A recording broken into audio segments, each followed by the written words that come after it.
सीताराम समारंभा दाता दयाल मध्यमा सतगुरु मानाराम जी पर्यंता वंदे गुरु परंपरा।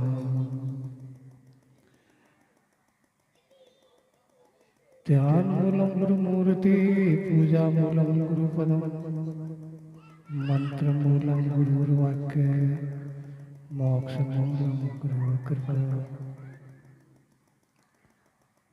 मंच पर विराजमान संत स्वामी श्री श्री 108 श्री हीरादास जी महाराज, विश्राम जी, रामदेव जी महाराज, नाथ जी महाराज और तमाम जो बुद्धिजीवी वर्ग बैठे हैं संत समाज, उनको मेरा नमन। श्रद्धालु जो भक्तजन विराजमान है, इनके हृदय में बसे आत्म राम को मेरा नमन। दृश्य और अदृश्य रूप में जो जीव विचरित कर रहे हैं, विचरण कर रहे हैं, उनको भी मेरा नमन। सजनों, यूं तो आपको भजनों से ही आनंद आएगा ज्यादा, मैं तो भजन बोलूंगा नहीं, लेकिन मैं थोड़ा सा समय आपको देता हूं। अभी थोड़ी देर पहले स्वामी जी महाराज ने जो मंगलाचरण बोले थे, गुरु महिमा के ऊपर बोले थे। कोई संत महिमा के ऊपर किसी ने कुछ, किसी ने कुछ, इस प्रकार से जो भजनों के माध्यम से आपको आपके कानों में जो अमृत रस घोला है, उनको मैं मेरे सूक्ष्म शब्दों में आपके समक्ष पेश करता हूँ। तुलसीदास जी ने लिखा है कि पुण्य पुंज बिन मिले न संता, सत संगति संस्कृति करंता। आज निश्चित तौर पर गंगाराम जी और लाला राम जी जो खारोल साहब है, इनके निश्चित तौर पर कोई पुण्य उदय हुए हैं, क्योंकि हमारे शास्त्र कहते हैं कि पुण्य पुंज बिन मिले न संता। संतों के दर्शन थोड़े बहुत पुण्य इकट्ठे हुए बिना हो नहीं सकते। पुण्य पुंज बिन मिले न संता, सत संगति संस्कृति करमता। और संत अगर मिल जाए तो कोई घर गृहस्थी की बातें नहीं करते हैं सजनों, वो सत्संग की बात करते हैं, सत्य के संग की बात करते हैं। या हम दुनिया के संग की बात करते हैं, परिवार में समाज में बैठते हैं तो। और सत्संग हमेशा सत्य के संग की बात करता है, परमपिता परमात्मा की बात करता है। हमारे पंचभौतिक शरीर में विराजमान जो आत्म तत्व है, चैतन्य तत्व है, उसकी बात करता है।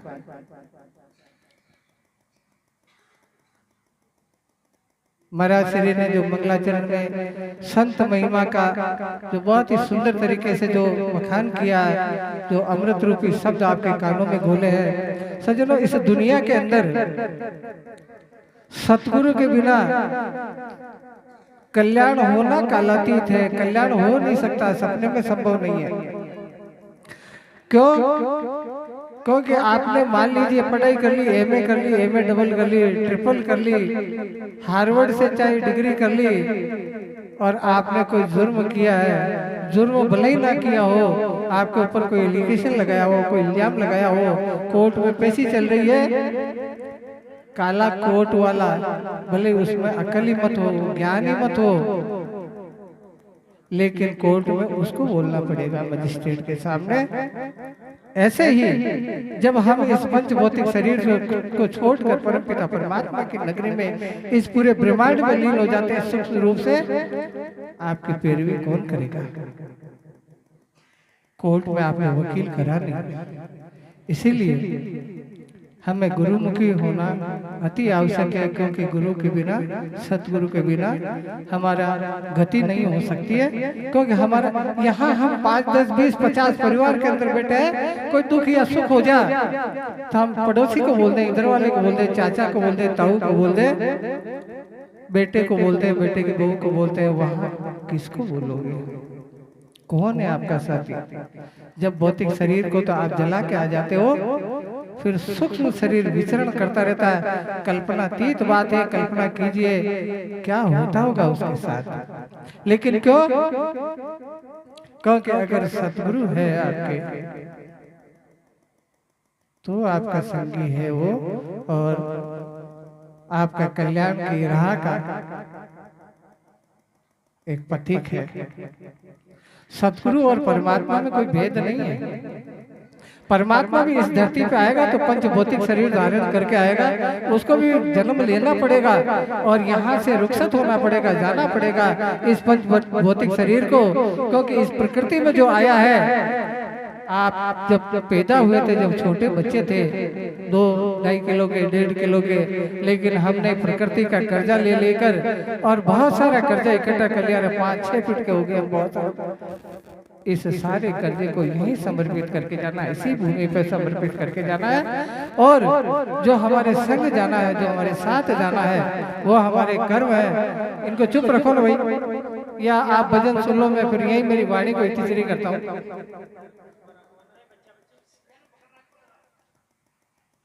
तो सज्जनों, क्योंकि मैं आप दोनों सुनिए मेरी बातों में, अगर आपको रुचि हो तो मैं बोलूं, नहीं तो आप आगे भजनों को दे दो, बोले मेरे को ऐसी कोई आवश्यकता नहीं है। सतगुरु वो महाशक्ति है। अभी महाराज श्री ने एक भजन बोला, भरा सत्संग का दरिया नहा लो जिसका जी चाहे। सत्संग का दरिया तो भरा पड़ा है, जिसकी इच्छा हो नहा लो, सत्य के सागर में नहा लो, लेकिन नहाने के लिए आपके पास परमिट होना चाहिए। वो तालाब किसी का है, उसमें नहाने के लिए आपको परमिट की आवश्यकता है। एक भजन में कहा, दिला दो भीख दर्शन की गुरु तेरा भिखारी हूँ। किसके दर्शन की? उस कृष्ण के या उस राम के दर्शन की, या माता जी या भैरू जी के दर्शन की? उस चैतन्य के दर्शन की। और वो चैतन्य है हमारे पंचभौतिक शरीर के अंदर विराजमान है, और कहीं जाने की जरूरत नहीं है। कपिल गीता में लिखा, इदम तीर्थम भ्रमंती तामसा जना, आत्म तीर्थम न जानती खत्म श्रवण मोक्ष प्रिय। भगवान शिव ने पार्वती को कहा कि हे देवी, इदम तीर्थम, इधर भागो उधर भागो, काशी जाओ, मथुरा जाओ, हरिद्वार जाओ। इदम तीर्थम भ्रमंती तामसा जना, आत्म तीर्थम न जानती खत्म श्रवण मोक्ष प्रिय। इस आत्म रूपी तीर्थ को नहीं जानते तो क्या फायदा मथुरा जाने से, काशी जाने से, हरिद्वार जाने से। और इस तीर्थ का अगर सफर करना है तो इस तीर्थ का सफर करने के लिए हमारे सद्गुरु से टिकट लेना पड़ेगा, जो गुरु मंत्र रूपी टिकट देता है। और हम आत्म तीर्थ कर लेते हैं इस दुनिया के अंदर। यही हमारा इस दुनिया में आए, बच्चे बच्चे पैदा करके उनकी शादी करके हमको चले जाना है 50 साल, 60 साल, 70 साल बाद। इसी काम के लिए नहीं भेजा परमात्मा ने। ये योनि वो है जो देवताओं को भी दुर्लभ है। आप देवता हो सकते हो आगे वाले जीवन में, लेकिन क्या फायदा? देवता परमात्मा की अनुभूति नहीं कर सकते। देव दुर्लभ मानुष तन पावा, सुर दुर्लभ सब ग्रंथ ही गावा। रामचरितमानस में बाबा तुलसीदास जी ने लिखा है कि हे प्रभु, देवता कहते हैं परमपिता परमात्मा नारायण को कि अगला अगर हमारा ये जीवन पूरा हो जाए तो मेहरबानी करके हमें देवता तो मत बनाना, हमें अगर बनाना ही है तो मानव बनाना, क्योंकि मानव ही वो प्लेटफॉर्म है जो परमपिता परमात्मा की अनुभूति कर सकता है, देवता नहीं कर सकता। कैसे आपने ये शास्त्रों में देखा होगा, जब भी इनका आपत्ति आती है वो उसके पास भाग रहा, ब्रह्मा के पास, उससे नहीं निपटा तो विष्णु के पास भागता है, उससे नहीं निपटा तो शंकर के पास भागता है। और ये प्रकार परमपिता परमात्मा की कृपा से वो कोई हल निकलता है। हमारे को भागने की जरूरत नहीं है अगर हमारे सक्षम सतगुरु है। सज्जनों, ये बात तब याद आती है, अब वो पछताता है हो क्या जब चिड़िया चुग गई खेत। जब अंतिम श्वास होता है हमारा, तब वो हमारे समक्ष खड़ा होगा, वकील हमारे समक्ष खड़ा होगा, हमारे सतगुरु हमारे समक्ष खड़ा होगा। परमपिता परमात्मा की अनुभूति हम जिस रूप में चाहे वो भी परमात्मा खड़ा होगा। तब अंतिम श्वास में, और वो 1 सेकंड में आपकी फ्लोपी बता देता है, आपका कर्म बता देता है। तूने इतना अच्छा किया, चेहरे पे थोड़ी मुस्कुराहट आ जाती है, और तूने ये बुरा किया, थोड़े आंसू आ जाते हैं आंख में, इज इक्वल टू इसका रिजल्ट ये आगे वाली वो नहीं है तैयार। कल्पना करो वहां तुम्हारी पैरवी करने वाला ही कोई नहीं है, तो जो रिजल्ट आया ना उसको भुगतना पड़ेगा आपको। लेकिन अगर सदगुरु है, कोई बाप अपना बेटा चाहे गलती हो, बाप बेटे की पैरवी करता है, उसका पक्ष लेगा। बेटा बोली चोरी हो, वो कहेगा ऐसा ही, चोरी कर नहीं सकता। ऐसे ही हमारे सदगुरु हमारे पथिक है, परमपिता परमात्मा के पास जाने का पथिक है। परमात्मा है और कहीं नहीं, दूसरी जगह परमात्मा तो यही है। हमारे वेद कहता है अहम ब्रह्मास्मि अयमात्मा ब्रह्म, इस प्रकार के जो वाक्य वेदों के है, मैं खुद ईश्वर हूँ। और ये बात मैं नहीं कहता, वेद जो परमपिता परमात्मा की वाणी है, परमात्मा की निज वाणी है, वो परमात्मा कह रहा है कि अहम ब्रह्मास्मि अयमात्मा ब्रह्म। इस प्रकार से वो कहता है यही ईश्वर है। हम थोड़ा एकांत पर बैठकर इसका मनन तो करें। कभी आप ब्रह्म मुहूर्त में बैठिए, जब आवाज नहीं हो किसी के बच्चों की, पत्नी की, पति किसी प्रकार की आवाज शून्य हो, और कानों के अंदर अंगूठे डालकर आप बैठ जाइए, 2-4 दिन में आपको कुट कुट कुट कुट कुट कुट की आवाज आएगी। लेकिन अगर सतगुरु में आपकी श्रद्धा है, आपकी आस्था है, तो कुछ समय बाद आपको ये आवाज आएगी, सोहम हंस सोहम हंस सोहम हंस। वो ईश्वर मैं हूँ, वो ईश्वर मैं हूँ, वो ईश्वर मैं हूँ, ऐसी आवाज आएगी। लेकिन फिर भी हम भागते हैं, काशी जाओ, मथुरा जाओ। अरे वहाँ परमात्मा नहीं मिलने वाला।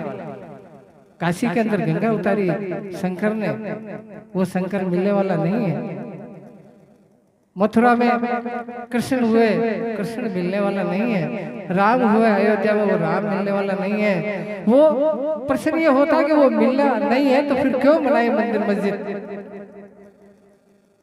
क्योंकि वो प्रेमा भक्ति है। और आज का मानव प्रेमा भक्ति कर नहीं सकता। आज तो मेरे को कोई चाय भी पिलाएगा ना, और मेरे उसके लड़ाई हुई हो तो शंका होगी कि चाय में कुछ मिलावा तो नहीं है। मीरा ने ये कभी नहीं सोचा, इसीलिए पत्थर में से कृष्ण निकल गया। सूरजा जाटनी ने कभी नहीं सोचा था कि वो द्वारकाधीश मिलेगा, उसको मिल गया। सूरजा जाटनी, कर्मा जाटनी, सहजो बाई, ये भक्ति प्रेमा भक्ति है। तो ये बड़ा कठिन काम है, ऐसा होना सब त्यागना पड़ता है। सज्जनों, ये वक्त हमारा जाना व्यतीत ऐसे ही नहीं होना है, नहीं करना है। क्योंकि हम सदगुरु के शरण में अगर हैं तो हमें डर किसी बात का नहीं। इस अजमेर शहर के अंदर कोई बहुत बड़ा आदमी है, कोई IAS ऑफिसर है, कलेक्टर, और उसका कोई खास आदमी है, फिर वो क्या डरेगा? क्योंकि उसको पता है कि जिलाधीश मेरा पति है, या मेरी पत्नी है, या मेरा बेटा है, या मेरा पोता है। तो उस परिवार को किस बात का खतरा? वो डरेगा नहीं किसी के बाप से। ऐसे ही अगर हम सतगुरु के शरण में हैं तो इस जीव को डरने की कोई आवश्यकता नहीं है। आज तक हमने इसी को शरीर मान बैठे हम, लेकिन ये बात हमारे को सदगुरु बताते हैं कि भाई यही अगर रामलाल, श्यामलाल, सोहनी, मोहनी, गीता, सीता वगैरह इस प्रकार से है तो फिर जला के क्यों आते हो भाई? ये तो उदार है प्रकृति का, माँ बाप के संयोग से, प्रकृति और पुरुष के संयोग से निर्माण हुआ इसका। हमारे माँ बापों ने कर्जा लिया अदृश्य रूप में, हमारे माँ बाप को पता नहीं है, लेकिन अदृश्य रूप से कर्जा लिया इस प्रकृति से। वो तो चुकाना है। आज किसी से 10,000 रुपए लोन 100 साल में चुकाओ तो वो 10,000 थोड़ी रहेंगे, वो तो लाखों रुपए हो जाएंगे। तो जब हम पैदा हुए छोटे से थे 1 किलो के, और अभी 50 किलो, 60 किलो, 70, 80 पता नहीं कितने किलो हो गए, तो एक ब्याज ही तो जुड़ रहा है ना। तो इसका ब्याज जुड़ रहा है भौतिक शरीर का, तो इसको तो इधर ही त्यागना है। इसके जो इत्र है, इसके जो परे है,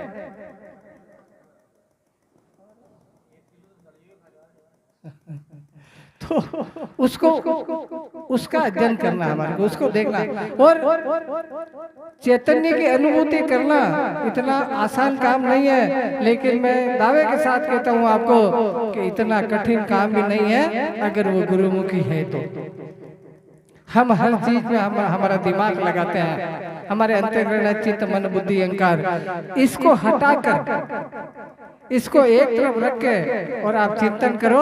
मैं हर सत्संग में ये उदाहरण देता हूँ कि माँ के आंचल के अंदर दूध किसी भी सूरत में नहीं होता, खून की नसें होती है आंचल के अंदर, लेकिन बच्चा अगर कराएगा ना, ऐसे कराएगा, माँ के आंचल से दूध छलक जाता है।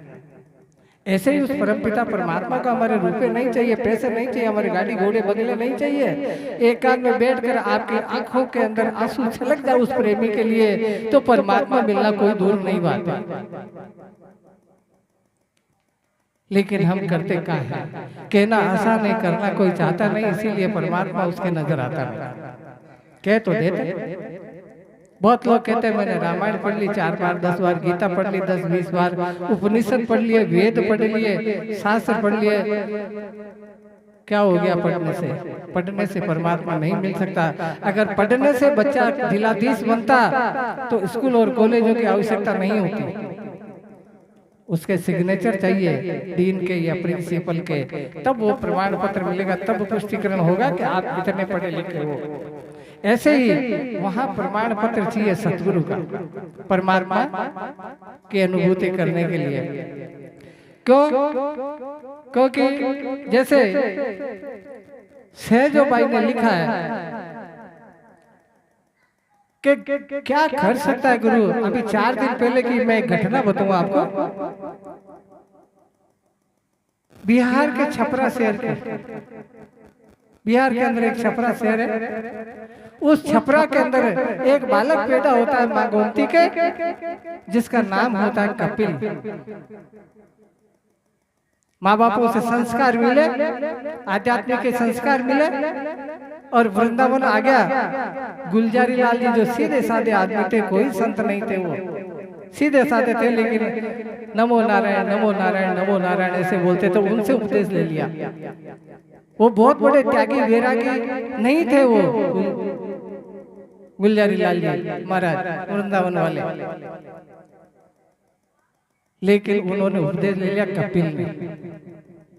कपिल ने उपदेश ले लिया, लेकिन गुरुदेव ने कहा कि बेटा इस दुनिया में रहते हुए जब तक तू भौतिक शरीर से है, किसी भी प्रकार का काम करे, ये गुलजारी लाल जी के शब्द है, तो उसको समर्पण करके करना, जा तेरा कल्याण होगा,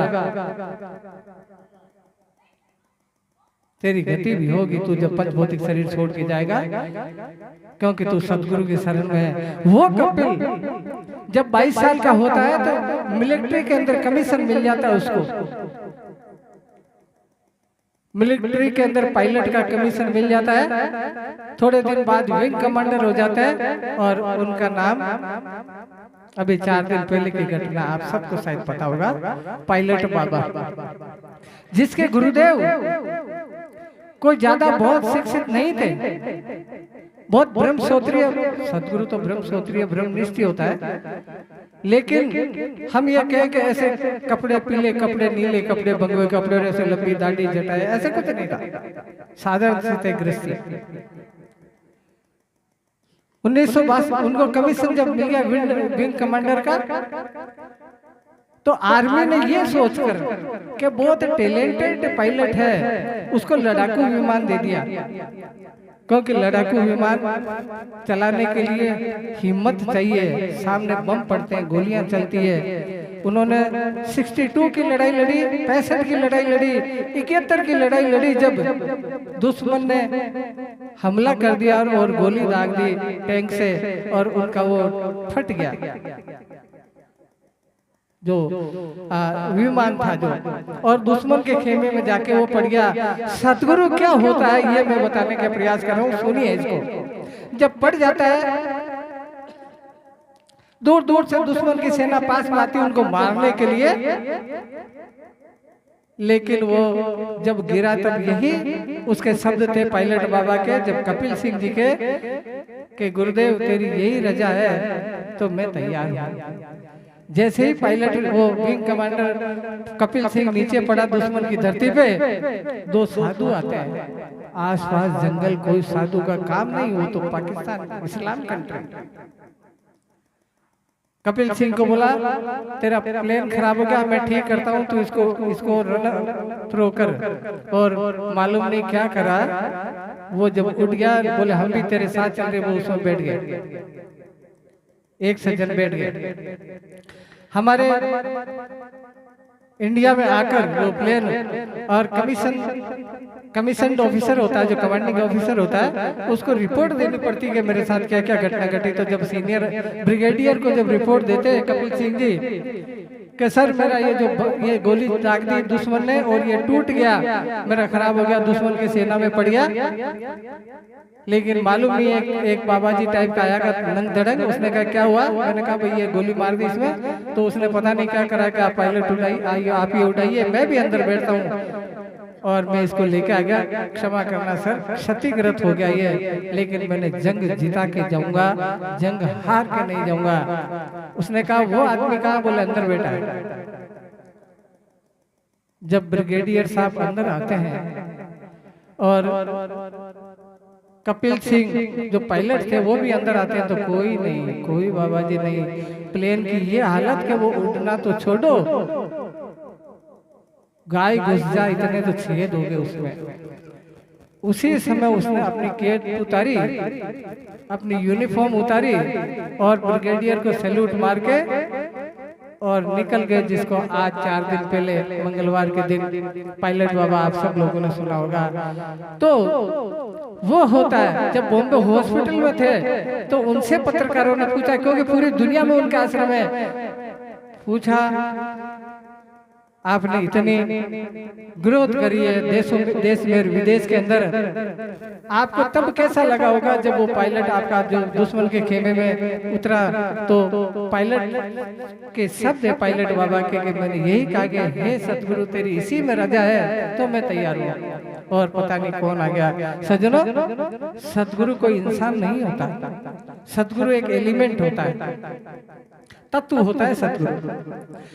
इंसान को अगर सतगुरु मान लिया जाए, हम मानते तो भौतिक रूप से इंसान को ही है, लेकिन उसका एक एलिमेंट होता है जिसको हम क्षतेंद्रिय बोलते हैं, हिंदी में सिक्स सेंस बोलते हैं, इंग्लिश के अंदर वो होता है। क्योंकि इंसान मानते ही तो हमारे में दुनिया भर की भ्रांतियां आ जाती है। ये आदमी एक औरत है, ये राजपूत है कि बढ़िया है कि ब्राह्मण है कि कोई शेड्यूल कास्ट है, भारत का है या पाकिस्तान का है, ये बीड़ी पीता या चाय पीता या नहीं करता, कोई नशा करता है, बहुत सारे बाजेंगे, लेकिन अगर तत्व है सतगुरु तो हमारे में ये मानने का प्रश्न नहीं, वो तब एलिमेंट ही तो था। क्योंकि गुलजारी लाल जी तो बहुत पहले शरीर छोड़ चुके थे। हम किसी भी सूरत में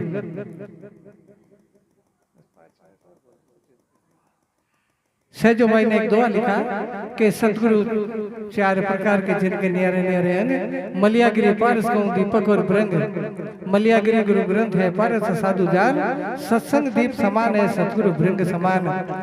ये जो सज्जनों 3 गुरु मैंने पहले बताए, ये सिर्फ गुरु है, हमारे शास्त्र गुरु है। चंदन के वन में अगर अंधे को छोड़ दो वो महक आवे तो वो चंदन का पहाड़ गुरु है।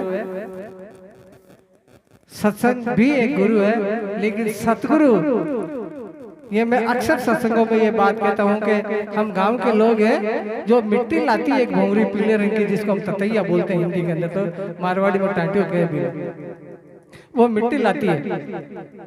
ऐसी जगह की मिट्टी लाएगी जो कभी सूखी ना हो, वो लाके हमारे घर बना देती है, घरों के अंदर मिट्टी के ढीले से घर बना देती है। और सावन के महीने के अंदर अभी जो गया महीना, उसमें नीम के नीचे जो हरे रंग की लटें रहती है उनको लेके आती है और उन घोंसलों के अंदर डाल देती है। से जो भाई कहती है कि सतगुरु भृंग समान, सतगुरु ऐसा होता है जैसे भृंग।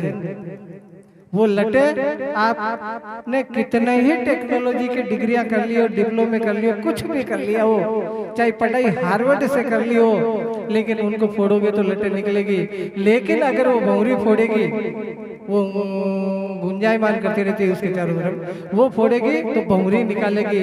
सतगुरु की शरण में जाने के बाद वो अपना जैसा बना देता है।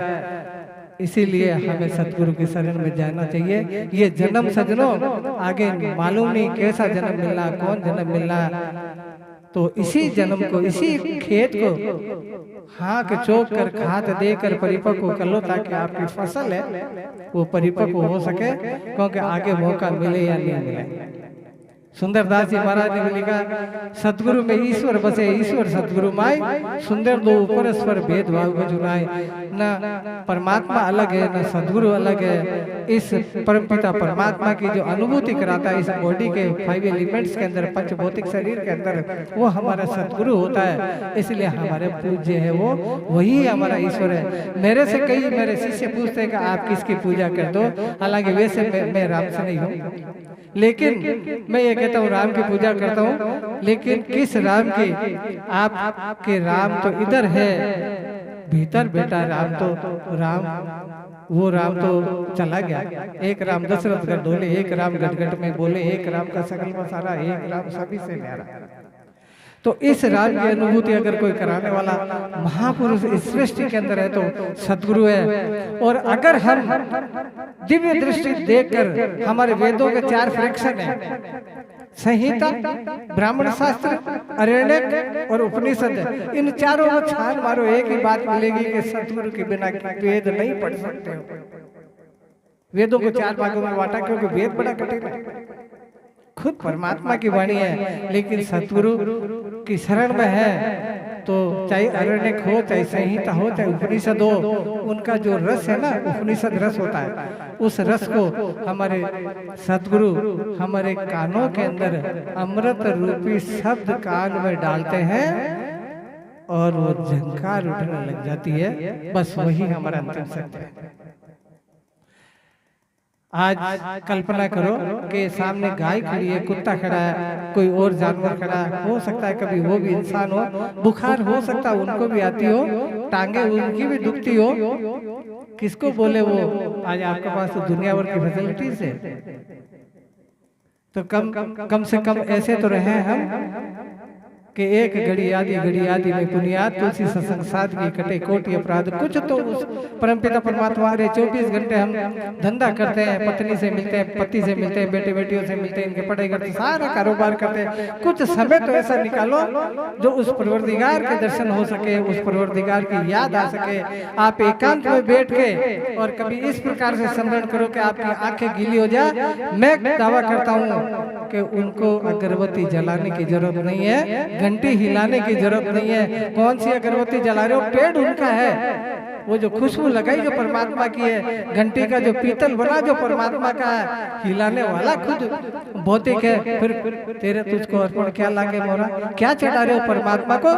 अगर किसी मूर्ति को भी मानते हो आप, द्वैतवाद में परमात्मा को मानते हो, 1.25 रुपए ऐसे फेंकेंगे उसके सर पे जैसे उसको दान दे रहे और करोड़ों की अमानत मांगे होंगे उससे। और भगवान पर तुम्हारा विश्वास नहीं है, वो 1.25 रुपया भी जब चढ़ाएंगे जब तुम्हारा करोड़ों का काम हो गया। तुमने तो नौकर समझ लिया परमात्मा को। सज्जनों, मैं बहुत कुछ बोलना चाहता हूँ, लेकिन क्योंकि भजन बोलने वाले बहुत है, शायद आपको भी प्रवचन में इंटरेस्ट करनी आता होगा, इसीलिए मैं यही कहता हूँ पुनः से पुनः कि हम अगर मानव जीवन में आए हैं तो सतगुरु की शरण में जाना चाहिए। अगर हमारा कल्याण चाहते हैं, मोक्ष मम अक्ष इति, मोक्ष का मतलब होता है मम अक्ष इति। अगर तुम मोक्ष चाहते हो गुरु की लो शरण भाई, मोक्ष मतलब मम अक्ष इति, मेरे अंदर जो चैतन्य है उसकी अनुभूति कराना ही मोक्ष है। मोक्ष कोई ऐसा नहीं कि आपको स्वर्ग में जाना है। तो सतगुरु वो एलिमेंट है, वो महापुरुष है जो आपको हाथ पकड़कर और उसका दीदार कराएंगे, उस चैतन्य का दीदार करेंगे। मैं इन्हीं शब्दों के साथ मेरी वाणी को विराम देता हूँ, क्योंकि सत्संगी बहुत लोग बैठे हैं। बोले सतगुरु भगवान की जय हो।